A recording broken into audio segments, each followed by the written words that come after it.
Surat city police દ્વારા સ્વતંત્રતા દિવસની ભવ્ય ઉજવણી કરાઈ। પોલીસ પરેડ ગ્રાઉન્ડ અઠવાલાઇન્સ ખાતે કાર્યક્રમ યોજાયો હતો।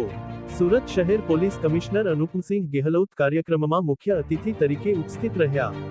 આઝાદીના અમૃત મહોત્સવ અંતર્ગત આ કાર્યક્રમમાં પરેડ અને સાંસ્કૃતિક કાર્યક્રમોનું આયોજન કરવામાં આવ્યું। પોલીસ કમિશનર અનુપમસિંહ ગેહલોત દ્વારા ધ્વજ વંદન કરવામાં આવ્યું। ઉત્કૃષ્ટ કામગીરી કરવા બદલ પોલીસ અધિકારી અને કર્મચારીઓને સન્માનિત પણ કરવામાં આવ્યા। Bureau report Surat.